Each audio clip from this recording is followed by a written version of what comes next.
Bueno, hay indicadores muy preocupantes, ¿no? Como la tasa de homicidio entre población de 0 a 18 años sí está elevada en comparación a otros estados.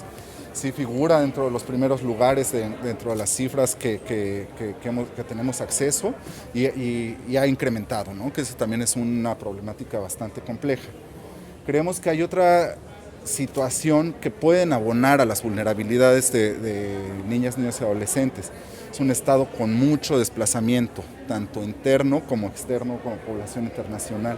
También la falta de protección de estos grupos que se encuentran lejos de sus redes de apoyo, sin muchas veces documentación o registro de que se encuentran aquí, los vuelven presa fácil para grupos criminales, de reclutamiento forzado en actividades ilícitas, entre otras cosas. Entonces, la situación del Estado con las complejidades propias de su geografía y compartir frontera con el vecino del norte, pues requiere acciones específicas para la protección de todas las niñas que, como bien decía la subsecretaria, que transitan, habitan o se encuentran en el Estado. Desafortunadamente sí, el efecto de COVID-19 sobre la pandemia, sobre la niñez, ha sido devastador.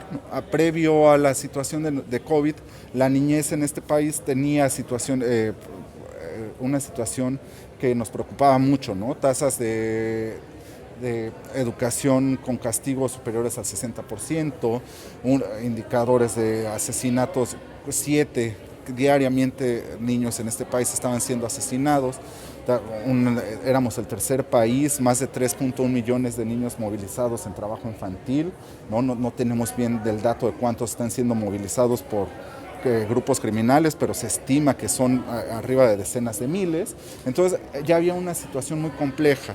COVID-19 viene a agudizarla por efectos económicos que hacen presión a las familias a hacer uso de trabajo infantil, uniones tempranas, aumentos en las violencias al interior de los hogares, entre otras.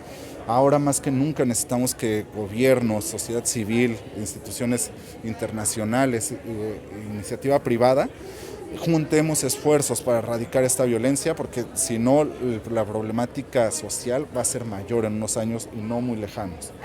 Bueno, ese es un problema que nos preocupa muchísimo. Sabemos que es difícil de medir, no tenemos datos exactos sobre cuántos niños están atravesando nuestro territorio nacional por esta situación de reunificación familiar, entre otras cosas, por la porosidad de la frontera sur. Sin embargo, consideramos que es una población altamente vulnerable y vulnerada, que pues son presas y víctimas de grupos criminales de tráfico y trata de personas, ¿no? Y los hacen las víctimas perfectas porque no sabemos dónde está lejos del Estado. Cada vez las rutas de migración, conforme se ha robustecido la presencia de grupos policíacos y militares en la frontera sur, las rutas de migración se han sofisticado, se han hecho más peligrosas y más lejanas al Estado mexicano, lo cual hace que la vulneración de los derechos de estos niños sea mayor.